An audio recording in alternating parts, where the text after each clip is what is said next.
Nakapunta na ba kayo sa Philippine Arena?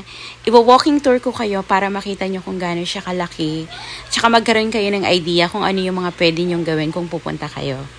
Ito actually yung first time kong nakita yung Philippine Arena ng up close and personal. And nakaka-amaze lang kasi ang ganda niya, ang laki talaga, majestic, and nakakatuwa lang yung mga kaibigan natin sa Iglesia ni Cristo na nakapagpagawa sila ng ganito kagandang facilities and ganito kalaki.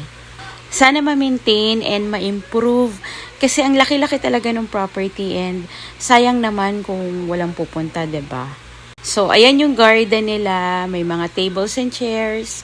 So, pwede kayong mag-picnic, walang bayad, pwede kayong magdala ng pagkain, pwede kayong mag-grounding dito, mag-walking, mag-jogging, maglaro ng mga badminton. Madami na din kainan within the area.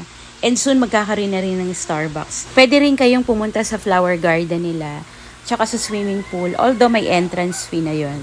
Sana lagyan din nila ng museum, hotel, even better kung may mall.